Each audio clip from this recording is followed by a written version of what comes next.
Messieurs les ministres, je voudrais d'abord, Monsieur le Président, vous souhaiter la bienvenue au Mali, chez vous. Parce que, comme vous le savez, nous le répétons, pour les Maliens, l'unité africaine fait partie de notre ADN. Nous répétons à l'envi que dans toutes les constitutions de la République du Mali depuis l'indépendance, quels que soient les régimes qui se sont succédés à la tête de l'État, il est immuablement inscrit que le Mali est prêt à céder tout ou partie de sa souveraineté pour construire l'unité africaine. Donc l'Union africaine se retrouve dans nos murs aujourd'hui pour chercher une solution à la crise malienne. Elle est dans son rôle, j'allais dire qu'elle accomplit son devoir. Les Maliens, toutes catégories sociales confondues, ont été très heureux quand ils ont appris l'arrivée de votre délégation. Et aujourd'hui, je dois vous dire que notre peuple compte sur l'Union africaine pour sortir de cette crise. Nous sommes convaincus qu'avec vous, avec nos frères de la CEDEAO, avec lesquels nous sommes dans une brouille passagère, comme dans une famille, nous trouverons la voie de l'entente pour que le Mali réoccupe la place qu'il n'aurait jamais dû quitter au sein de la communauté ouest-africaine, la communauté africaine, la communauté internationale, parce que les circonstances de l'histoire nous y ont imposé. Monsieur le Président, je sais que vous êtes venu pour écouter. Vous n'êtes pas venu, tel que je vous connais, comme un donneur de leçons ou un père fouettard. Vous êtes venu nous écouter. Vous êtes venu chercher à comprendre la spécificité de la transition malienne. Comme on dit, un problème bien posé et à moitié résolu. Une maladie bien diagnostiquée et à moitié soignée. Pour comprendre ce qui se passe au Mali et pour avoir une bonne appréciation, une juste appréciation des propositions de chronogramme faites par le gouvernement de transition, il est important de remonter à l'origine de la crise. Vous savez, les transitions suivant les pays n'ont pas les mêmes origines, donc n'ont pas les mêmes parcours pour résoudre et finaliser la transition pour retrouver un ordre constitutionnel normal. Il y a des pays où, à cause d'une certaine situation, un chef d'État disparaît. L'objectif de la transition,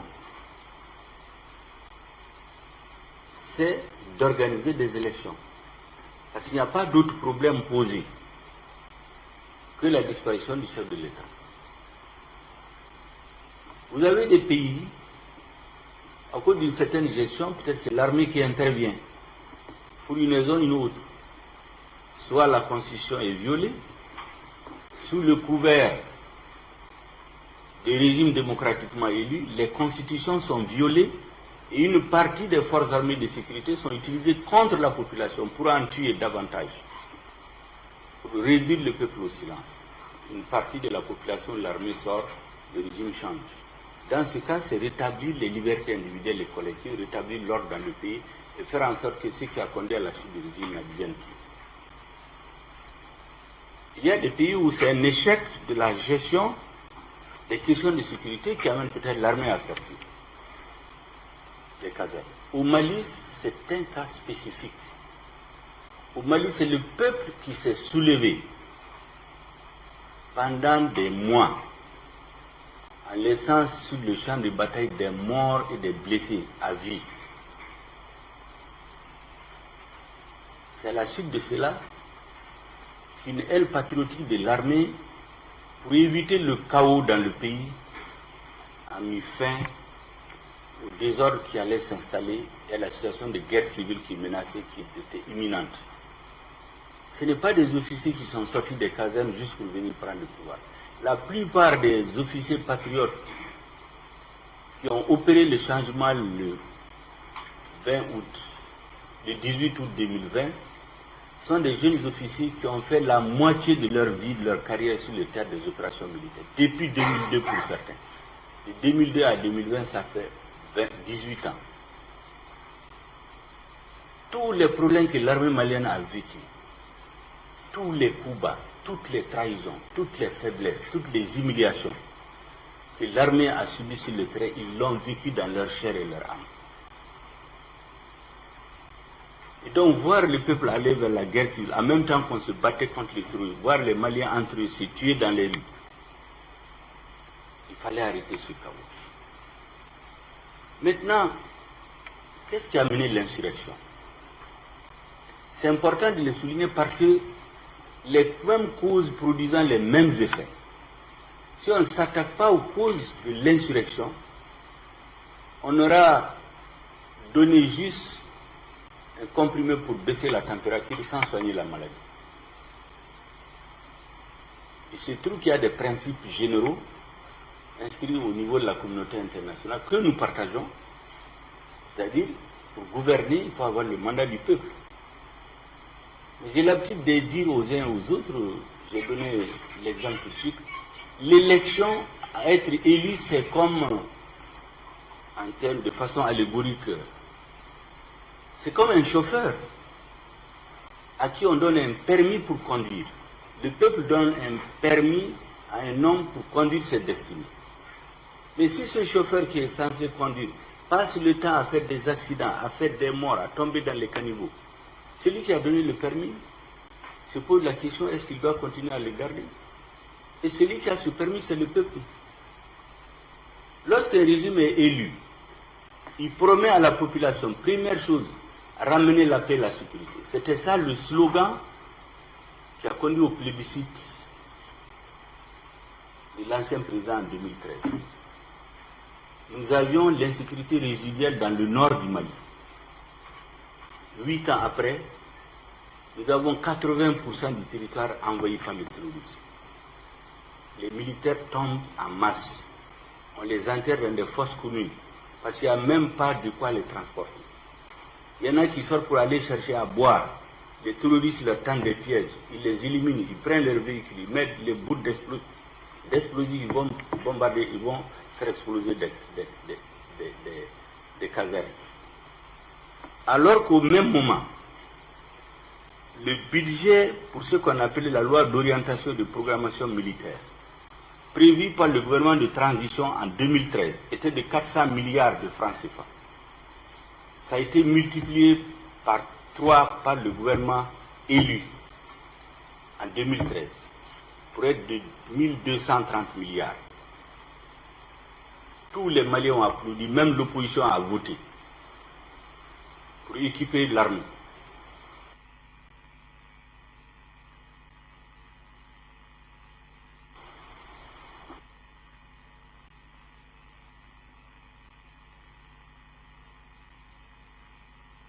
C'est l'armée qui a préparé le projet,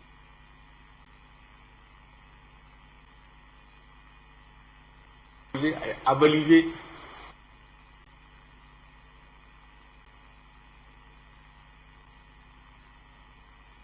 par le gouvernement.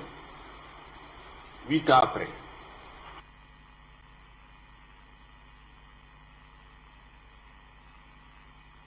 On n'a pas de vecteur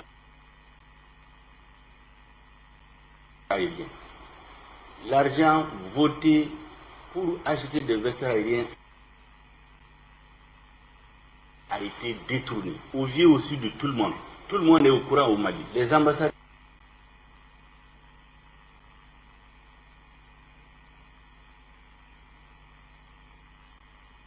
des pays sont là, même vos ambassadeurs sont là, tout le monde le sait. Pour acheter des hélicoptères, l'argent est détourné. Pour acheter des avions, l'argent est détourné. pour acheter des camions citernes pour transporter le carburant, l'eau chez les militaires. Des camions qui coûtent 26 millions, on les facture à 250 millions de francs CFA. Les militaires tombent tous les jours. L'insécurité se répand, des villages entiers sont éliminés. Des femmes sont brûlées, les enfants, et la population est assise. On dit que le régime est démocratiquement élu, donc il doit rester. Donc le peuple dit, je ne veux plus d'un régime incompétent qui ne peut pas assurer la sécurité. Le premier critère de légitimation d'un régime dans notre conception, c'est sa capacité à assurer la sécurité des personnes et des biens. Un régime qui ne peut pas assurer la sécurité des personnes et des biens ne peut pas être légitime. Donc, le premier objectif de la transition, c'est de restaurer la sécurité sur une bonne partie du territoire, pour qu'un minimum, un maximum de citoyens soient sécurisés pour qu'ils puissent aller aux élections. Aujourd'hui, aucun homme politique, y compris ceux qui demandent de faire les élections en février, aucun homme politique ne peut aller faire une campagne chez lui. On en a fait la meilleure expérience en 2020, le chef de file de l'opposition, notre regretté Soumaïla Cissé, a été en campagne, il a été en ligne. Et donc, s'il s'agissait juste de faire une élection, il n'y a que l'armée qui est sur tout le territoire aujourd'hui. Il suffisait aux militaires de sortir un candidat et le présenter. Ils vont le faire élire, mais on aura résolu quoi? Donc, la sécurité. Deuxième chose, la lutte contre la corruption et l'impunité. Je viens de vous expliquer comment les fonds de l'armée sont détournés massivement. 20 à 25% du budget d'État sont injectés pour la sécurité. Pas de résultat. L'insécurité s'étend tous les jours. Les Maliens ont les preuves, les citoyens là, qu'il y a eu des détournements massifs. Ce n'est pas seulement dans l'armée, dans la vie civile. Vous avez des projets dont les montants sont surfacturés. 50%, 60%.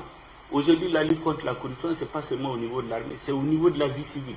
Des projets routiers qu'on facture à 22 milliards de francs CFA. Nous venons, nous les auditons, ça redescend à 12 milliards. Des montages qui sont faits pour pomper l'argent amené dans des comptes offshore, ça revient sur des comptes des dirigeants, des responsables politiques. On a la liste aujourd'hui. Donc le peuple dit la lutte contre la corruption et l'impunité. Nous avons des disparitions forcées, des journalistes disparus, on ne sait pas où ils sont enterrés. Le peuple dit on n'est plus d'accord. Le peuple sort pour manifester. On tire sur la population. Pas dans la rue, devant des mosquées. Des populations vont se réfugier dans les mosquées. On va tirer sur elles pendant 3 jours. Avec plusieurs morts. La communauté internationale ne dit rien. Pendant qu'on lutte contre le terrorisme islamiste, on va tirer sur des citoyens dans les mosquées, devant les mosquées. Mais c'est une façon de donner des arguments aux terroristes. Le peuple dit qu'il faut des enquêtes pour savoir qui a donné l'ordre de faire cela. Aujourd'hui, ces enquêtes-là sont avancées. Donc, deuxième exigence du peuple, lutte contre l'impunité et la corruption. La troisième exigence de notre peuple, c'est de dire que la crise est partie des élections législatives d'avril-mars 2020, de mars-avril 2020, dont les résultats ont été, la population a considéré qu'elles ont été truquées. Depuis plus de 20 ans, il y a des réformes qui sont reportées par chaque président. Quand le président vient, il trouve les réformes, il ne les fait pas. Il attend la dernière année de son mandat pour vouloir réviser la Constitution. Le peuple le soupçonnant de vouloir manipuler la Constitution sort, il recule. On a reculé en 2010. D'abord en 2001. On a reculé en 2011. On a reculé en 2017. Le peuple dit qu'il faut finalement faire ces réformes-là. Parce que l'État a besoin de ces réformes pour un ancrage du processus démocratique. La CEDEAO elle-même, et c'est ça le paradoxe, c'est que nous ne comprenons pas. En 2018, il y a une crise politique qui a duré des mois. Les résultats contestés. La CEDEAO a envoyé une délégation de haut niveau, dirigée par le ministre des Affaires étrangères du Nigeria, qui a fait des jours et des jours, a parlé avec tout le monde et a déposé un rapport. Conclusion, il ne faut plus organiser des élections au Mali sans faire des réformes politiques et institutionnelles. exigé par l'ensemble des couches sociales et politiques. Ce rapport a été déposé en octobre 2018. Le gouvernement a refusé de faire les réformes. Le résultat, soulèvement populaire, chute du régime. Donc, le peuple dit qu'il faut des réformes politiques et institutionnelles, une fois que le régime change. Troisièmement, vous avez l'accord, quatrièmement, l'accord pour la paix et la réconciliation ici du processus d'Alger. Donc, certaines dispositions demandent une révision de la Constitution. Le gouvernement a voulu le faire. La population s'est soulevée. Il a abandonné. Parce que le peuple malien, dans sa grande majorité, soupçonne que si on met l'accord pour la paix et la réconciliation ici du processus d'Alger en œuvre sans prendre certaines précautions, ça va aboutir à la dislocation du pays à moyen et long terme.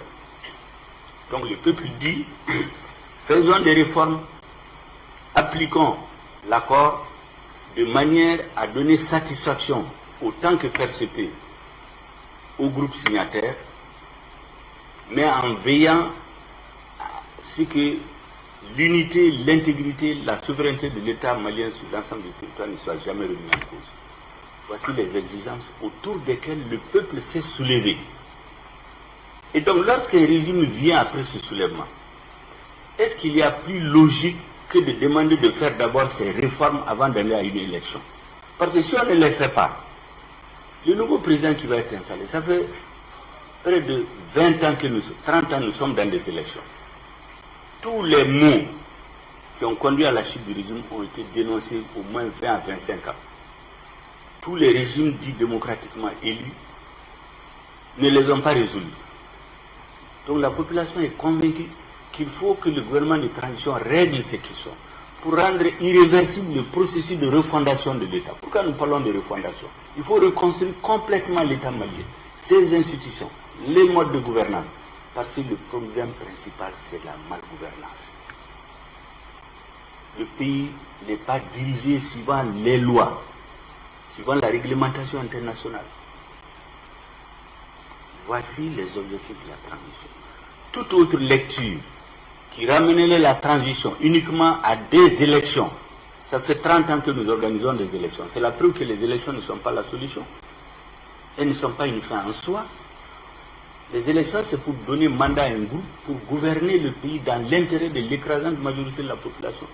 Donc, toute lecture qui conduirait à ramener la transition uniquement aux élections va nous conduire à d'autres coups d'État.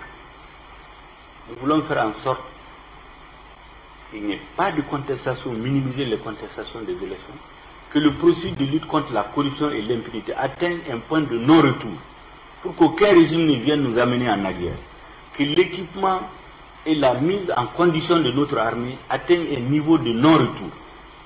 Nous sommes l'une des rares armées du monde qui s'est trouvée dans une tourmente à laquelle ils ne s'attendaient pas. Les pays préparent la guerre. Nous avons 2011, c'est une armée complètement désorganisée, déséquipée, où les soldats souvent patrouillaient dans des plastiques, des chaussettes en plastique, où les soldats n'avaient pas les moyens de se battre. Cette armée est venue tomber, le ciel est venu lui tomber dessus, avec la crise libyenne venue d'ailleurs. Donc notre armée s'est retrouvée dans une situation à laquelle elle ne s'attendait pas. Elle est obligée de recruter, de former, de s'équiper, de se battre en même temps. Même les plus grandes armées du monde n'ont pas été dans ces conditions. Et donc lorsque cette armée dit aujourd'hui, je suis en train, à force de réorganisation, de détermination et de volonté politique du chef de la transition, de m'équiper, de reprendre l'initiative, de terroriser les groupes terroristes, d'amener la peur dans leur camp en détruisant des bases terroristes, en arrêtant des terroristes. Pendant qu'on engrange ces résultats, on vient nous donner un coup de poignard en nous appliquant des dispositions illégales et illégitimes. Nous le disons, ce n'est pas de la propagande. Aucune disposition ni de la CEDEAO ni de l'UEMOA n'a prévu la fermeture des frontières. C'est illégal. C'était un abus de pouvoir. Aucune disposition de l'UEMOA. Et même il y a la disposition de l'article 4 du traité qui interdit ce qui est en train d'être fait à notre pays.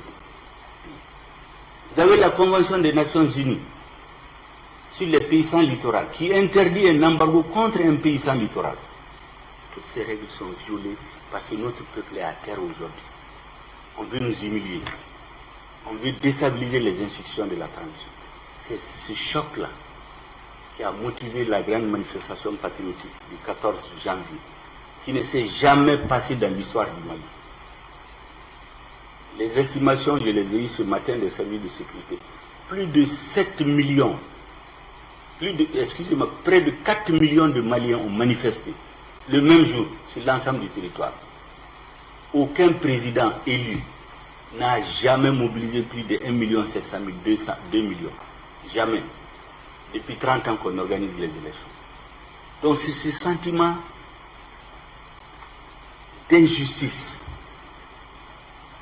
Pour certains Maliens, ils ont été trahis au moment même où ils avaient besoin de l'aide de leurs frères. On vient les achever. C'est ce qui explique ce sentiment des Maliens. Sinon, nous n'allons jamais, aucun dirigeant malien ne va oser nourrir l'intention de quitter les institutions sous-régionales et africaines. Parce que la vocation de l'État malien, c'est d'être un État pour unir les Africains, non les diviser. C'était important, Monsieur le Président, que je puisse vous expliquer cela et vous dire que notre pays est aujourd'hui dans de très bonnes dispositions. L'Union africaine et son arrivée ici est attendue avec beaucoup d'espoir par les Maliens. La deuxième chose, c'est qu'on nous fait passer pour une équipe qui veut rester au pouvoir ad vitam aeternam. Il y a même des additions qui ont été faites, 6 ans et demi de transition, pas du tout. La véritable transition a commencé à partir de ce qu'on appelle la rectification de la transition, le 24 mai 2021. Toutes les exigences dont je viens de parler, du peuple, aucune de ces exigences n'a reçu un début de traitement avant le 24 août. À part, il est vrai, dans le domaine de la sécurité. L'actuel président de la transition était vice-président de la transition chargé des questions de défense et de sécurité. Donc des initiatives avaient déjà été prises. En dehors de ça, toutes les autres réformes ont été enclenchées pendant les 7 derniers mois. Aujourd'hui, les dossiers sont dans les mains de la justice. L'impunité, la corruption, beaucoup de dossiers. Et la plupart de ces dossiers, c'est les dossiers qu'on a trouvés. On entend souvent dans les résolutions de la CEDEAO dire qu'on met des hommes politiques en prison. C'est des dossiers qui étaient là depuis des années. On a empêché la justice de travailler. Aucun nouveau dossier n'a été monté par la transition contre quelqu'un. C'est des dossiers qui étaient dans les tiroirs qui ont été remis à la justice, qui est aujourd'hui à son indépendance pour travailler. Mais on entend dire qu'il y a des hommes politiques en prison. La question de défense et de sécurité. Le Mali n'a aucune intention, je le dis de façon solennelle, aucune intention de s'isoler vis-à-vis de ses frères africains de la communauté internationale. Nous n'avons pas une lecture étriquée de l'histoire pour imaginer qu'on peut vivre en vase clos, qu'on peut avoir toute la planète sur le dos et vivre en paix. Tout ce que nous demandons, c'est de nous respecter. De respecter la souveraineté de notre pays, de respecter les intérêts supérieurs de notre peuple. On ne peut pas dire à un peuple qu'on est venu l'aider. Parce que je rappelle bien, au début de l'intervention étrangère, 3 critères ont été avancés. Premier, détruire le terrorisme. Le terrorisme qui était dans l'extrême nord du Mali s'est répandu sur 80% du territoire. Échec. Deuxième chose, restaurer l'intégrité et l'autorité de l'État malien sur l'ensemble du territoire. Ce n'est pas réalisé à la date d'aujourd'hui. Échec. Troisièmement, appliquer les résolutions des Nations Unies. Ces résolutions changent chaque année. Au point que cette année, nous nous sommes opposés. Parce que la résolution a été écrite sans concertation avec le gouvernement malien. C'est dans la salle du Conseil de sécurité que notre ambassadeur a découvert la résolution. Est-ce qu'on peut respecter un État comme ça? Nous avons dit non, parce qu'on ne sait pas ce qu'ils viennent faire, qui sont-ils, quel contingent, ils vont aller où? Lorsque nos frères tchadiens, que nous saluons au passage, dont nous saluons la mémoire des fils qui sont tombés pour la liberté du Mali, lorsqu'ils nous ont dit qu'avec l'abandon de certains partenaires, les emprises laissées pour sécuriser davantage leurs militaires, ils ont besoin d'un contingent plus important. Nous, on n'a pas eu besoin de plus de quelques heures de discussion pour que ça soit autorisé. Parce qu'on sait, pourquoi ils viennent, qu'est-ce qu'ils viennent faire. Mais on ne peut pas envoyer des militaires au Mali sans l'avis du gouvernement malien. On ne peut pas envoyer des avions survoler notre territoire sans autorisation du Mali, pendant qu'on nous interdit de survoler certaines parties de notre territoire, au motif qu'il y ait des entraînements nocturnes de forces étrangères dans les zones. C'est pourquoi je voudrais préciser ici, j'ai saisi l'occasion pour préciser l'incident qui est arrivé récemment avec l'avion allemand. Mais c'est un simple incident qu'on a voulu transformer. Simplement, c'est un avion qui est venu sans que les conditions ne soient réunies. Le temps qu'on fasse les vérifications techniques, l'avion était sorti du territoire. On a voulu transformer ça en un conflit avec la communauté internationale. Pas du tout. Le contingent danois, on nous apprend qu'il est venu, on ne sait pas. Pourquoi le gouvernement malien n'est pas informé? Nous disons que ça suffit. On ne peut plus envoyer des forces étrangères sur notre territoire sans nous informer, sans qu'on nous s'entende là-dessus. On n'a aucune opposition. Il suffit qu'on nous explique, qu'on s'entende sur les conditions. Surtout au moment où on nous dit qu'il y a une soi-disant force d'attente qu'on positionne contre notre pays. Ou des avions qui pénètrent notre territoire sans autorisation. Quand ils se rendent compte qu'on les a vus, ils éteignent les transpondeurs. Quand ils savent qu'on les suit, ils éteignent la radio. Ils viennent atterrir sur une partie du territoire, on ne sait pas ce qu'ils ont déposé, ils repartent. On dit de ne plus le faire. Il faut qu'on respecte la souveraineté de l'État malien. C'est tout ce que nous demandons. La deuxième chose, notre peuple regarde, on ne peut pas accepter qu'on continue à tuer des Maliens par centaines. Les forces internationales sont souvent stationnées à moins de 10 km. Et dès que leur rôle, ce n'est pas de faire la guerre, c'est de maintenir la paix. Mais il n'y a pas de paix. Dans ces conditions, nous achetons des équipements militaires. On nous interdit d'en acheter comme on veut. On paye certains sur certains pays. On nous bloque. Qu'est-ce qu'on fait? Mais on va chez ceux contre lesquels on ne peut pas faire de pression, avec lesquels nous avons une coopération de plus de 60 ans. C'est le cas de la Russie. Plus de 80% de nos militaires dans les années antérieures ont été formés en Russie. Plus de 90% des équipements qu'on a ont été faits en Russie. Quand on coopère avec cet État, on dit non, c'est Wagner. Et sans rien vérifier, les États de la CEDEAO prennent des résolutions pour condamner le Mali. Et nous leur avons dit, mais ça vous coûtait quoi d'envoyer une mission ici, de téléphoner à notre président? Vous référez à des rumeurs, à des candidatons, l'avis d'autres pays qui annoncent chaque fois, prochainement à telle date, il y aura un sommet de la CEDEAO, il y aura des sanctions. Il faut qu'ils respectent l'Afrique. On ne peut pas accepter ça.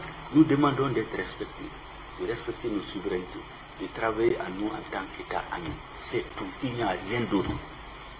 C'est ce que nous avons dit hier, le contingent danois qui est venu, ils n'ont pas été avisés. On a des accords avec nous qui n'ont pas été respectés. Nous avons dit de retourner jusqu'à ce qu'on s'entende. On utilise ça pour nous diaboliser, exercer sur le gouvernement malien ce qu'ils appellent un terrorisme politique, médiatique et diplomatique, pour nous faire fléchir, pour abandonner notre pays comme ça. Avec en développant tous des bons discours et le réveil va être brutal. Et quand il sera brutal pour le Mali, c'est pour toute l'Afrique de l'Ouest et pour toute l'Afrique. Et nous avons dit que Dieu nous en garde, nous ferons tout pour que ça n'arrive pas. C'est pourquoi nous disons à nos frères de la CEDEAO, faites attention, faites attention, faites attention. À vouloir déstabiliser le gouvernement malien, vous allez déstabiliser l'État malien. En déstabilisant l'État malien, vous allez déstabiliser la solution. Vous allez aboutir au résultat contraire à ce que vous recherchez. Peut-être qu'il y a d'autres qui ont intérêt dans ça. Donc, Monsieur le Président, nous sommes dans de très bonnes dispositions aujourd'hui. Le calendrier que nous avons présenté, c'est le résultat des assises nationales de la refondation. Notre peuple dans toutes ses composantes, plus que jamais dans son histoire, plus de 90 000 personnes ont participé au débat. Leurs propos sont transcrits. Ça existe matériellement. On dit entre 6 mois et 10 ans.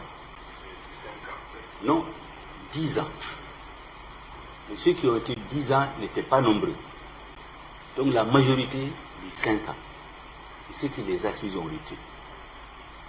Le gouvernement dit, je vais vers mes partenaires avec ce que mon peuple a retenu.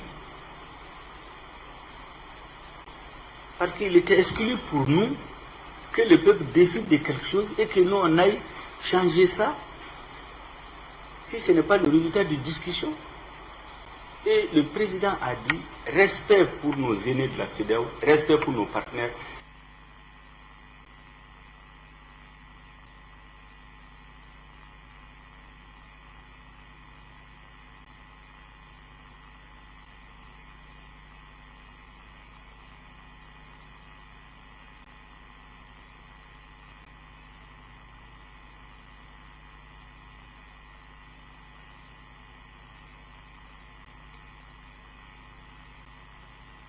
De discussion. Et le président a dit, respect pour nos aînés de la CEDEAO, respect pour nos partenaires.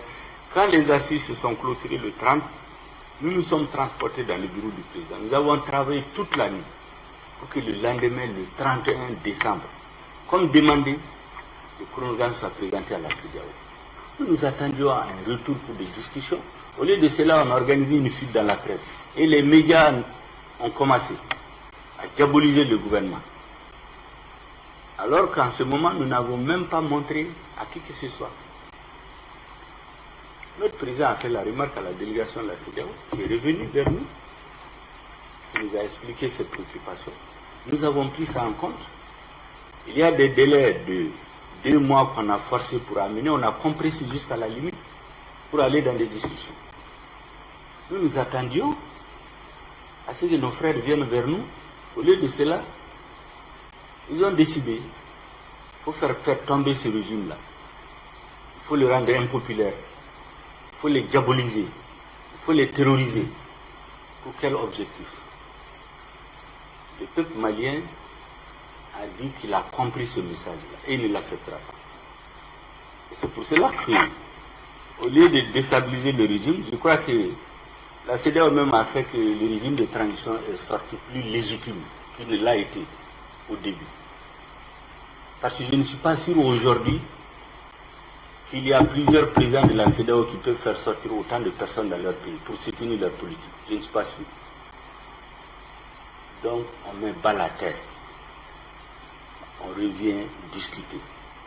C'est ce que nous attendions. Que notre peuple sache que son gouvernement est allé discuter avec ses partenaires, mais à l'issue de contraintes d'ordre international, le gouvernement et la communauté internationale ont convenu de telles périodes. Ça, notre peuple pourra le comprendre. Il ne comprendrait pas qu'il décide d'une chose et qu'on aille faire autre chose. Voici pourquoi nous avons proposé les 5 ans. Il n'y a rien d'autre derrière. Et aujourd'hui, je pense que l'Union africaine, sous votre haute autorité, va permettre de reprendre la balle au bord. Le reste, le président de la transition vous donnera, je crois, dans les détails, la stratégie que notre gouvernement a élaborée. Et nous sommes prêts aujourd'hui à des discussions. Lorsque nous avons été poignardés, nous n'avons pas paniqué. Le peuple malien a resserré ses rangs. Nous avons élaboré une stratégie de riposte sur 15-20 ans pour résister. Mais notre conviction, c'est que nous n'aurons pas besoin de tout cela. Avec votre appui, avec la compréhension de nos frères africains, avec une lecture plus objective de la situation politique, par nos frères de la CEDEAO, nous pensons, nous espérons que nous allons arriver à un terrain d'entente dans les meilleurs délais. Le président de la transition vous donnera la suite tous les détails de ce qui a lieu de faire. Je vous remercie, Monsieur le Président. Les chaleureux. Et surtout vous remercier de l'exposé exhaustif sur la situation au Mali.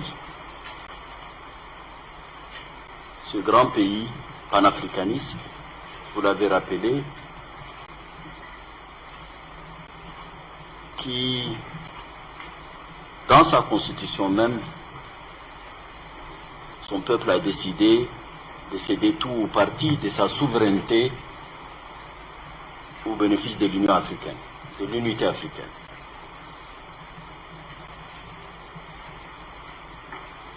Les nations, les peuples traversent souvent dans l'histoire des épreuves. Depuis bientôt 10 ans, le Mali connaît une crise sécuritaire, fait face à la menace terroriste. Nous le savons. Le Mali, depuis quelque temps, a connu une rupture constitutionnelle. L'objectif de ma mission, c'est le Premier ministre, et c'est de venir vous écouter, de m'informer, de comprendre et de voir avec vous les voies et moyens d'apporter le soutien que le peuple malien est en droit d'attendre de son organisation de l'Union africaine.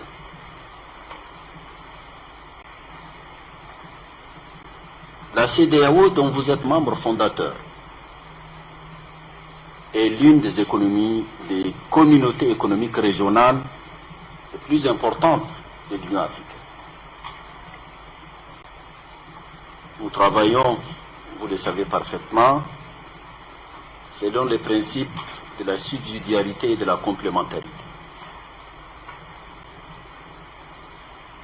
Le Mali, membre fondateur de l'Union africaine, je me répète,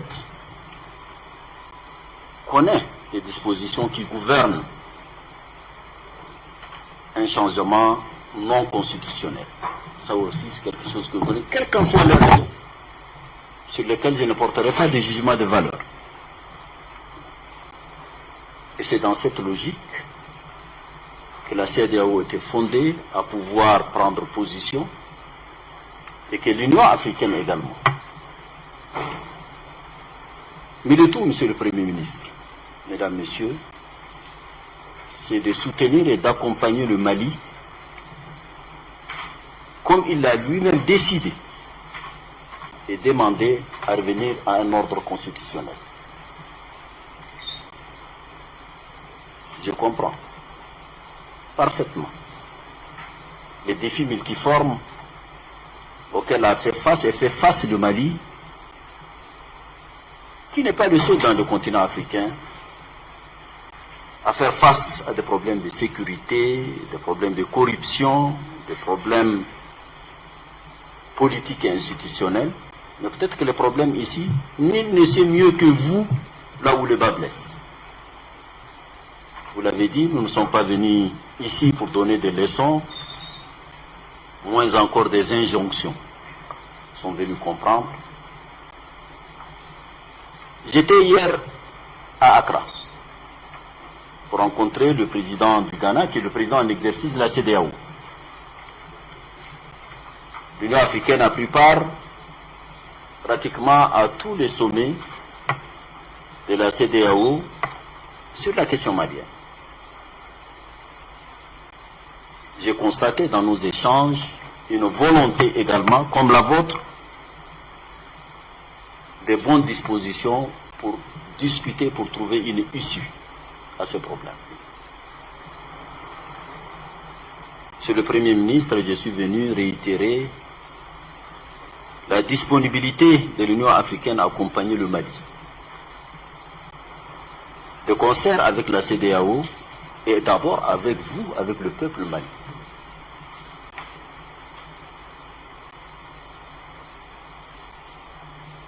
vous aviez fait une proposition de date pour la tenue d'élections, pour le retour à l'ordre constitutionnel. Des délais qui ont été jugés trop longs, pas acceptables. Il y a une nécessité de s'asseoir. Vous l'avez dit, il y a une nécessité de pouvoir échanger. Le Mali est un État souverain. Personne ne peut contester son droit à sa souveraineté. Nous sommes un continent qui a fait face à, et qui continue à faire face à des défis importants. Et tous les panafricanistes, et les Maliens sont parmi les tout premiers, savent que l'Afrique ne peut compter aujourd'hui dans ce monde qu'unis et parlant d'une seule voix.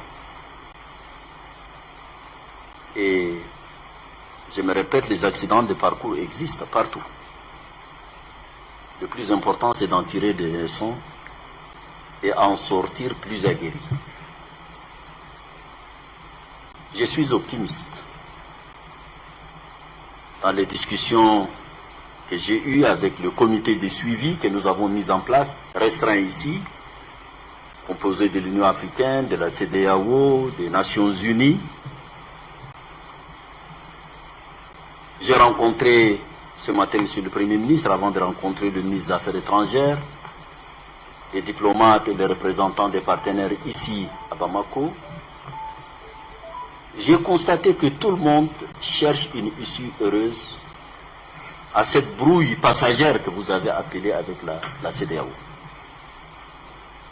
Il le faut. Ce qui nous attend est encore plus grand, plus rude. L'agenda 2063 que nous nous sommes donné en tant que continent est fondé sur les triptyques de l'intégration, de la prospérité et de la paix dans notre continent. Le Sahel aujourd'hui, dont je suis moi-même originaire, depuis une dizaine d'années, fait face à un défi énorme, la lutte contre le terrorisme. Il nous faut plus de solidarité intra-africaine.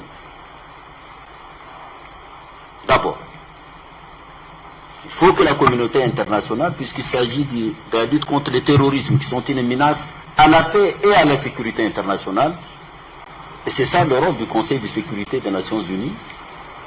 Nous sommes plus du quart des membres des Nations Unies. Ce sont des sujets sur lesquels nous travaillons et qui, à terme, assureront la sécurité et la stabilité de notre continent, qui a des ressources énormes, qui a des valeurs et qui a une jeunesse dynamique qui peut transformer ce continent au bénéfice de cette population. Monsieur le Premier ministre, ce qui nous attend est encore plus grand. Cette brouille passagère, c'est ce que je retiens. Comme elle est passagère, comme un nuage pendant la saison sèche, il va disparaître tout de suite. Et nous allons revenir. Le Mali est un grand pays. On ne peut pas parler de l'Afrique sans le Mali. On ne peut pas parler de la CEDEAO sans le Mali. Ça, ce n'est pas possible. Et croyez-moi, je suis le président de la Commission de l'Union africaine, je sillonne le continent, ce sentiment est partagé par tout le monde. Par tout le monde. Donc vivement, Monsieur le Premier ministre, que cette très bonne disposition des autorités de la transition, du peuple malien, de ses frères de la région et du continent, se rencontrer très rapidement, pour lever toutes ces équivoques et nous battre ensemble pour ce qui est essentiel à nos peuples. Et je crois que cela est possible. Et c'est notre devoir de le faire. Donc je suis venu vraiment vous écouter. J'ai bien noté tout ce que vous avez dit. J'aurai l'occasion de parler avec le président de la transition. Et nous sommes au service du Mali et nous sommes ensemble. Je vous remercie, Monsieur le Président.